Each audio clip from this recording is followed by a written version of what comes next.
elke naam. Here, U is so teenwoordig vanaand. Heilige Gees, ek vra dat hierdie kamer sal kom en vul. Kom en praat met die kinders vanaand. Here, ek kom nou en ek breek elke liewe leuen van die vyand. Elke een wat sê jy is nie goed genoeg nie. Elke een wat sê jy gaan dit nie maak nie. Ons verklaar nou deur Jesus Christus sal ons dit maak. Heilige Gees, ek vra net vanaand deur ons kom en werk. Here, seën die woord dat ons sal ontvang vanaand, Here Jesus. Het gaan alles vanaand net oor U. Koning Jesus, koning van ons harte.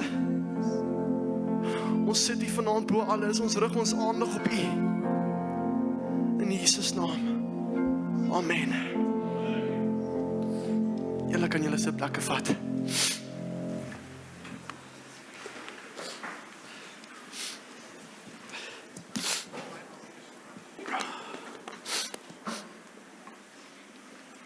Ek is vanaand so dankbaar vir wie hy is. Vir sy teenwoordigheid in hierdie plek. Ons dien 'n lewendige God, amen. Amen.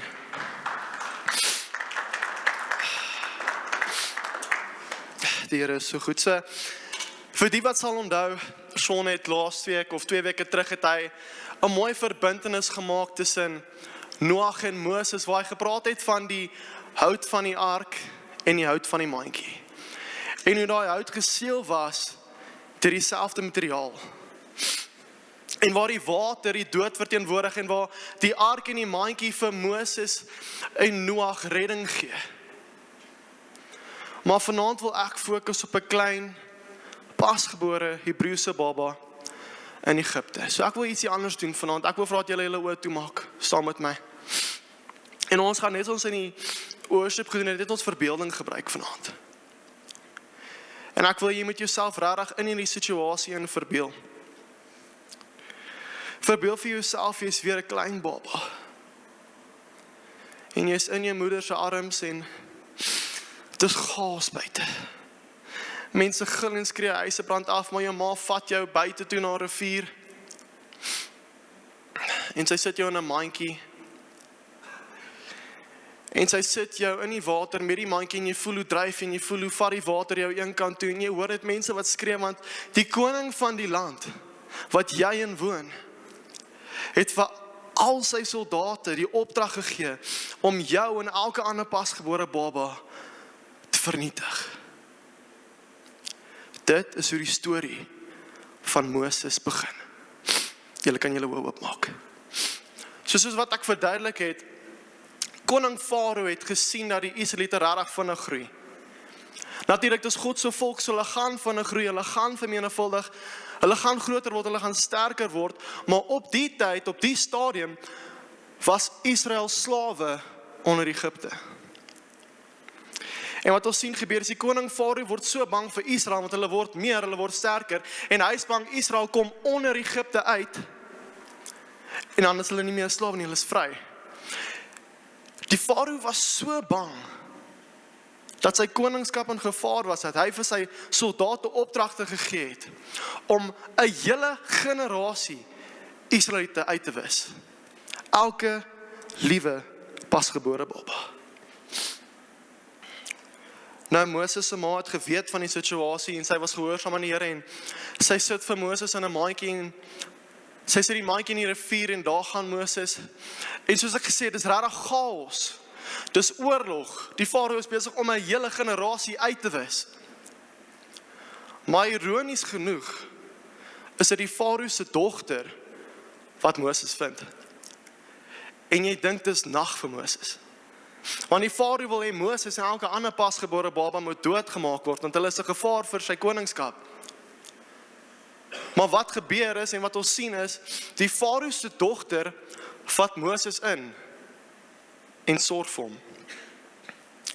En so dieselfde koning, wat 'n hele generasie Israeliete wou uitwis, het die een baba wat sy koninkryk gaan oorwin, in sy eie huis gevat sonder dat hy weet. Finansieel vir Moses voorsien, klere vir Moses voorsien. Dit is die God wat ons dien. Ek wil dit prakties maak. Ek wil 'n vinnige vraag vra. wie van julle is lief daarvoor of hou daarvan om McDonald's toe te gaan na die diens? Steek julle hand op, moenie lieg in die kerkie. Ons sien julle. Ja, al twee hande. Dis redelik baie van ons en ek sê skuldig. Ek is so lief vir McDonald's na die diens en partykeer dan na die diens as ek al my vriende gaan McDonald's toe en ek sit my gitaar weg en ek kyk bietjie op my foon en ek maak my FNB app oop. Want ons gaan nou groot gaan. Ons gaan na McDonald's toe en ek kyk 'n bietjie langer en ek kyk nog 'n bietjie en ek sê, toe nou nie. Maar ek beloof jou, julle sal my vanaand by McDonald's vind. En die punt wat ek probeer maak is, ons is partykeer so bang vir ons finansies. Ons is so bang en ons vra vir die Here, waar gaan ons finansies vandaan kom en ons worry en ons oordink dit. Maar hier sien ons hoe God deur die vyand vir Moses voorsien. En so ek wil vir julle sê, die goed wat julle geld kos, gaan geld begin inbring. Die Here gaan in maniere voorsien wat jy nooit geweet het nie. Nou, ek wil een ding baie duidelik maak, Moses was nie perfek nie. Ons lees in Exodus 2 vers 11 tot 12. Op 'n goeie dag, toe Moses al 'n groot man was, het hy by sy mense gaan kuier. Hy het gesien hoe hard hulle moes werk. Terwyl hy daar was, sien hy 'n Egiptenaar, een van sy volksgenote uit die Hebreëse slawe aanrand. Moses het goed rondgekyk, en toe hy seker was dat daar niemand naby is nie, het hy Egiptenaar doodgeslaan. Hy het by hom in die sand begrawe.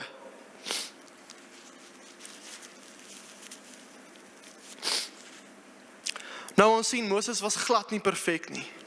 Ja, die Egiptenare was nie besig om reg te maak teenoor die Israeliete nie. Ek probeer nie vereenseldig wat die Egiptenare besig was om te doen nie, maar Moses het moord gepleeg. En hy het die lijk weggesteek. Tog vind ons hierdie imperfekte man, hierdie persoon wat moord gepleeg het, op Berg Sinaai, jare later, besig om met 'n lewende God deur 'n brandende bos te praat. En dis waar hy sy roeping kry. Exodus 3 vers 7 tot 10. Die Here sê toe vir hom, jy kan seker wees dat ek gesien het hoe swaar my volk in Egipte kry. Ek het gehoor hoe hulle teen hulle slawedryers om hulp roep. Ek is baie bewus van hoe swaar hulle kry.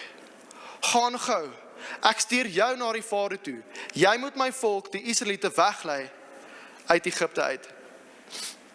Nou, ek wil vanaand so 'n bietjie stil staan na die Exodus van Israel, hoe hulle uit Egipte uit gekom het, want dit is 'n baie groot deel van Moses se lewe. En as ek vir julle sê, toe God vir Moses roep, het hy gekom met elke liewe verskoning onder die son. Here, ek is onbelangrik, wat as u eie nasie u nie glo nie? Wie sê ek het ons geroep? Wat as die koning my tronk toe stuur? Wat as hulle vir my lag en hy sê dit en dat en hy maak verskonings en op die ou einde sê hy net, Here, asseblief gebruik net iemand anders. Maar ten spyte van sy vrees, ten spyte van die feit dat hy so bang is, gaan hy en sy broer Aaron na die Farao toe. En hy sê vir die Farao, die Here het gepraat. Die Israeliete moet vrygelaat word, sodat ons die beloofde land kan ingaan. En natuurlik, Farao vat hulle glad nie ernstig op nie, okay? Want jy kom sê nou vir my, ek moet al my werkers net laat gaan. Al die persone wat my paleis bou, almal wat help bou aan my koninkryk, die enigste werkers wat ons het, sê jy nou, ons moet net vrylaat. En so die Farao lag verseker vir hulle, en hy vat hulle nie ernstig op nie, maar weet jy wat doen die Here? Hy stuur die 10 pla. En ek wil julle moet hierdie verstaan, die 10 pla maak die Egiptenare so bang vir God, dat hulle hierdie nasie Israel, wat slawe was, in goud, silwer en klere betaal, om net te gaan. Dieselfde mense wat slawe was, niks betaal was, mishandel was, doodgemaak was, word nou deur die koning wat hulle slawe gemaak het, betaal om te gaan.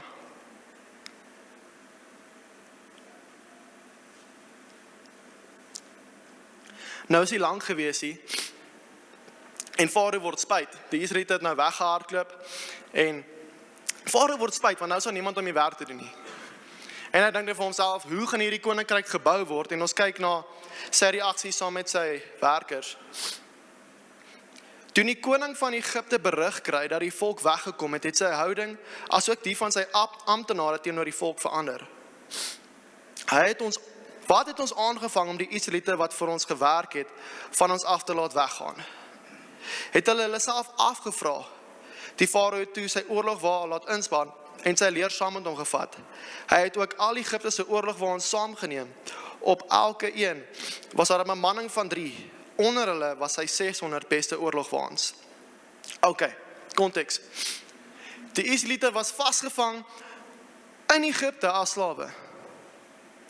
Nou het die Here hulle uitgelaat met die 10 plaae. Nou is die farao spyt en hy jaag hierdie Israeliete en jy dink vir jouself, dit is nag vir die Israeliete. Want die Israeliete is op hulle voete en die Egiptenare het perde en oorlogwaans en hulle jaag en hulle jaag en hulle jaag. En asof dit nog nie sleg genoeg is nie, stop die Israeliete voor 'n groot liggaam water en hulle kan nie verder gaan nie. Die Rooi See keer hulle om enigstens verder te gaan. Ons lees in Eksodus 14 vers 5 tot 7. Toe die koning van Egipte berig kry dat die volk weggekom het sy houding asook die van sy amptenare teenoor die volk verander. Wat het ons aangevang om die Israeliete wat vir ons gewerk het, van ons af te laat weggaan? Het hulle self afgevra. Die farao toe sy oorlogvlaag laat inspan en hy jaag hulle. En dan kyk ons na vers 15 tot 18, waar die Here vir Moses sê, vir wat staan jy so benoud en roep na my? Sê die mense moet begin beweeg. Vat jou herderstok in jou hand en hou dit uit oor die water. Daar sal 'n pad deur die water kom, waar langs die Israeliete op droë grond trek. Nou gaan nie die res lees nie. Wat gebeur het is, die Israeliete was gejaag deur Egipte, nou is hulle by die Rooi See. Die Egiptenaars gaan nie enigstens stadiger nie. Hulle jaag nog steeds. Maar Moses is gehoorsaam en hy steek sy hand uit oor die see en die see maak oop en die Israeliete hardloop deur. En kort jaag die Egiptenare hulle deur die see en net die Israeliete uit is, steek Moses weer sy hand terug oor die see en die Here maak die see op die Egiptenare toe. En elke liewe soldaat, insluitend koning Farao, is dood in die see. Die Here het hulle vyande verslaan. So net 'n vinnige recap. In Eksodus 3 vers 8 sê die Here, daarom het ek afgekom, om hulle van die Egiptenaars te bevry, en hulle weg te lei uit Egipte na hulle eie mooi groot land. Dit is 'n land met oorgenoeg kos. Wat ons verder sien in hierdie storie is, die Here wou een ding gehad het, maar die Israeliete doen iets heeltemal anders. So hulle is weg van die farao af, hulle is op pad beloofde land toe. En die Here gee opdrag om die beloofde land te gaan verken. So hy sê hulle moet 12 spioene stuur om te gaan kyk wat daar aangaan. Numeri 13 vers 1 tot 2. Stuur mans uit om die land Kanaan te gaan verken, wat ek aan die Israeliete gaan gee. Stuur van elke stam een van hulle leiers uit. Hulle het toe 'n gerug begin versprei oor die land wat hulle gaan verken het. Die land waarna ons gaan kyk het, is 'n land wat sy inwoners opeis. Al die volke wat ons daarin gesien het, is besonder groot mense. En dan gaan hulle na Moses toe en hulle sê dieselfde ding. Ons het na die land gaan kyk waarin jy ons gestuur het. Dit is 'n baie vrugbare land. Hier is van sy vrugte, hulle die vrugte van die beloofde land inland. Die mense wat in die land woon is egter baie sterk. Hulle het groot stede met verdedigingsmure om. Ons het ook Enak se nageslag daar gesien. Okay. Van die begin af. Israeliete sit vas in Egipte, hulle is slawe onder die koning. Nou kom Moses na die farao toe en hy sê die Israeliete moet vrygelaat word. Hulle word vrygelaat, maar nou jaag die koning vir hulle deur die see en die Here maak die see oor die vyande toe. En ek kan hierdie nie genoeg beklemtoon nie. Niemand jaag hulle meer nie. Daar is niemand wat hulle meer jaag nie. Die beloofde land is voor hulle. Hulle het die vrugte in hulle hand gehad, hulle het die vrugte geproe, en arme Moses wat die volk wil lei, moet nou van agteraf hoor, een van die Egipters skree, kom ons gaan terug Egipte toe. Wat? Na alles wat die Here gedoen het, wil Israel terug Egipte toe gaan. Dit maak net nie sin nie, en jy dink vir jouself, stupid. dit maak nie sin nie. Maar wat as ek vanaand vir jou gesê het, ek en jy draai gereeld terug Egipte toe. Wanneer ons oorweldig voel, wanneer ons 'n lang week gehad het, draai ons partykeer na die dinge van die wêreld om rus te vind. Kan ek vir julle 'n spoiler alert vanaand gee? Dit werk nie. Dit het nog nooit gewerk nie. Dit werk nie nou nie. Dit gaan nooit werk nie.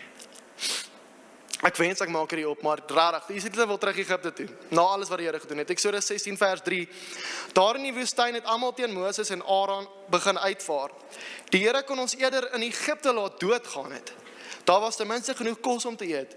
Nou het julle ons hier na die woestyn toe gebring, sodat almal hier van die honger kan doodgaan.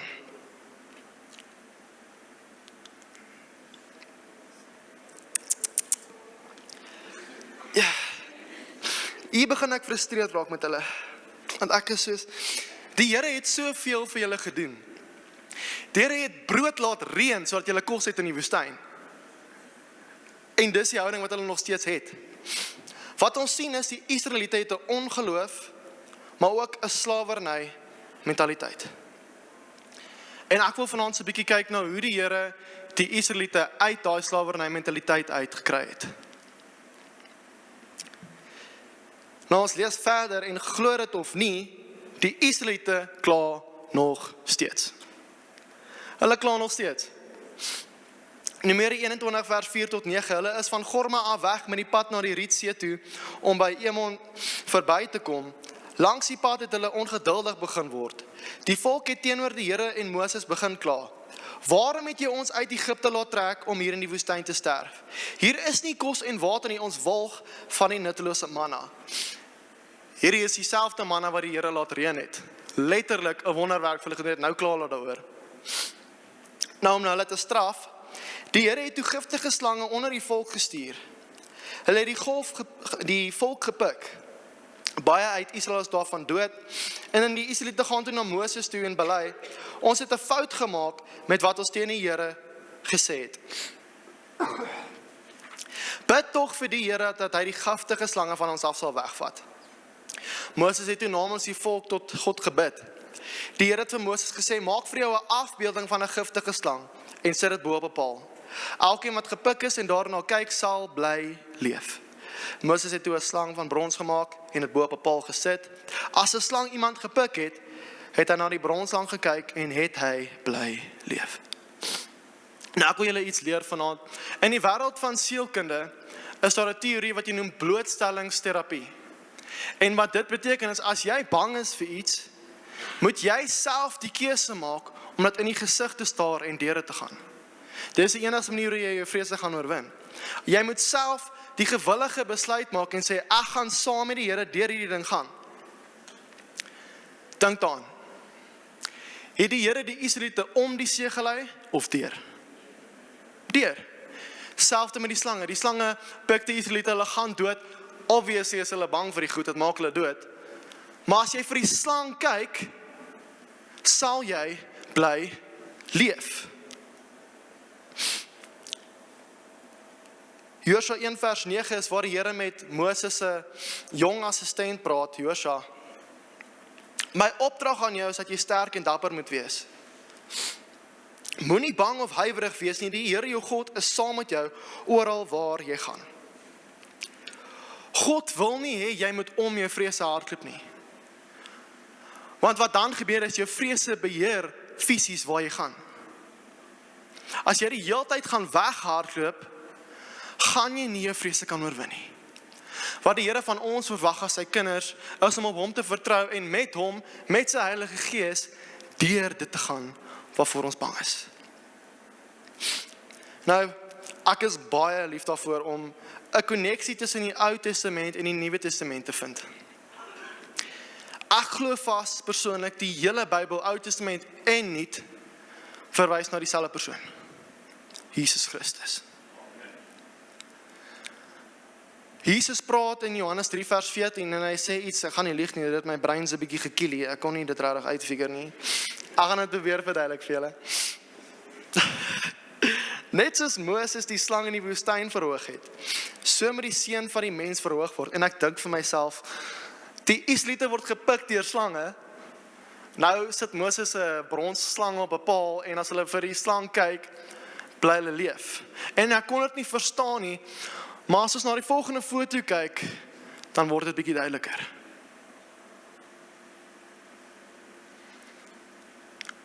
God het van die begin af geweet wat die plan was. God het van die begin af geweet ek en jy gaan foute maak. En as ons kyk na daai kruis, ja, ons het sondes, maar as jy kyk vir daai kruis, sal jy bly leef. Dit is sy belofte. Ons lees verder Johannes 3 vers 15 tot 16, sodat elkeen wat aan hom glo, die ewige lewe kan hê. God het die mens om so lief gehad, dat hy sy enigste seun gegee het, sodat elkeen wat aan hom glo, nie verlore gaan nie, maar die ewige lewe sal hê.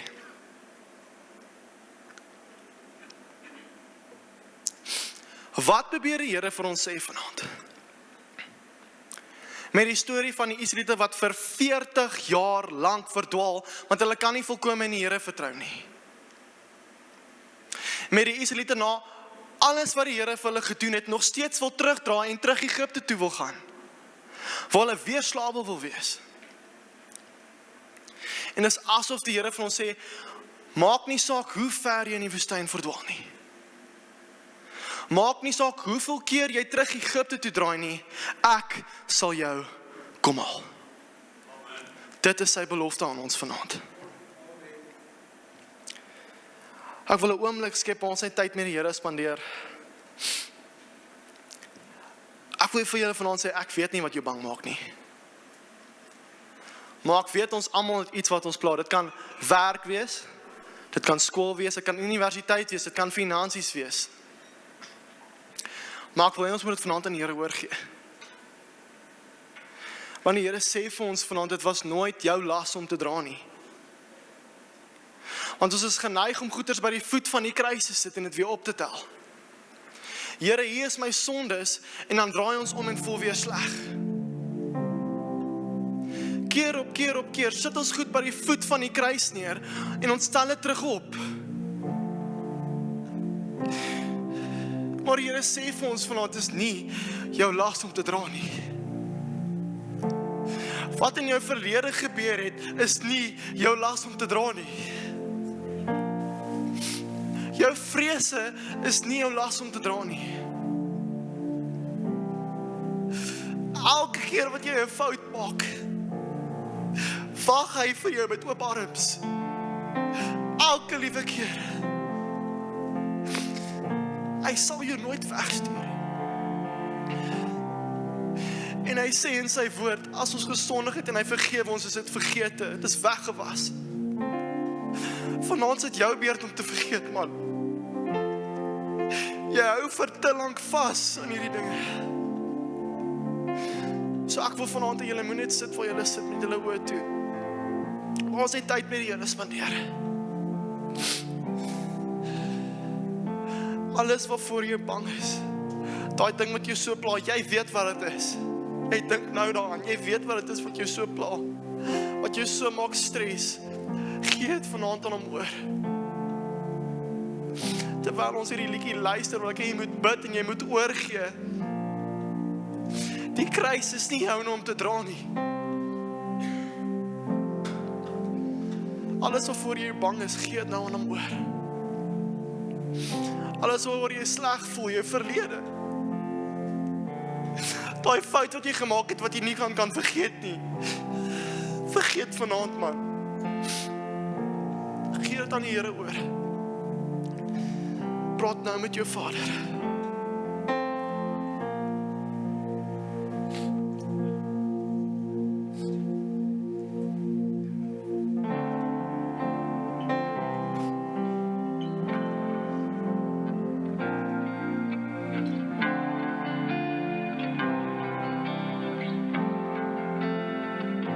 You unravel me with a melody. You surround me with a song of deliverance from my enemies, till all my fears are gone. I'm no longer a slave to fear. I am a child of God. I'm no longer a slave to fear. I am a child of God.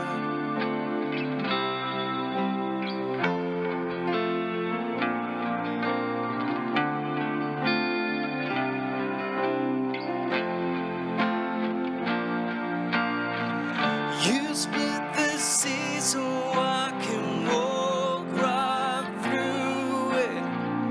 My fears were drowned in perfect love.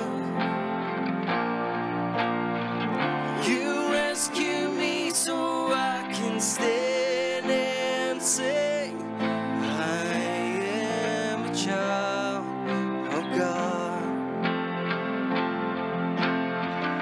You split the sea so I can walk right through it. My fears were drowned in perfect love. You rescue me so I can stand and sing. I am a child of God. I'm no longer a slave to fear. I am a child of God. I'm no longer a slave to fear. I am a child of God. I'm no longer a slave to fear. I am a child of God. Here, ek bid nou oor elke liewe een van die kinders hier vanaand. Here, ons gee elke vrees, elke sonde. Here, ons verklaar U is sulke goeie Vader. Here, ek kom nou en ek breek elke leuen van die vyand in die naam van Jesus. Elke leuen wat sê ons gaan dit nie maak nie. Elke leuen wat sê jy is nie goed genoeg nie. Vader, in die naam van Jesus bid ons en ons vra kom en neem dit beheer. Heilige Gees, ek vra dat U so in elke liewe een van die kinders se lewens sal werk vanaand. Dat wanneer ons hier uitstap, sal ons weet U is ons God. U is die een wat ons lei. U is die een wat ons vooruit gaan en daarom sal ons nie bang wees nie.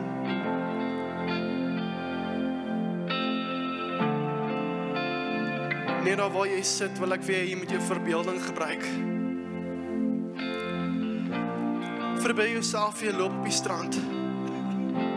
En jy voel die sand tussen jou tone en jy loop nader aan die water en jy teken 'n prent in die sand.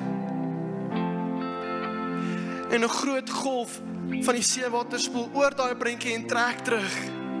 Wat bly oor van daai prentjie? Absoluut niks. En die Here sê vanaand vir elke liewe een van julle, dit is so met elke liewe fout wat julle gemaak het. Daai fout wat jy gemaak het, soos 'n prentjie in die sand, en die water spoel oor en dit trek terug, en daar is niks meer oor nie. So Here, vanaand aanvaar ons vergifnis. En ons sê dankie vir die werk op die kruis. Here, U het nie net gesterf sodat ons eendag hemel toe kan gaan nie. Here, U het gesterf sodat ons vandag vry kan wees. So Here, ons verklaar vanaand in die krag van die Heilige Gees en in die naam van Jesus, ons is vergewe. En ons sal nie vrees nie, want U is met ons oral waar ons gaan. In Jesus naam. Amen. Amen. Herlaat, dit was so lekker om saam met julle te kuier vanaand.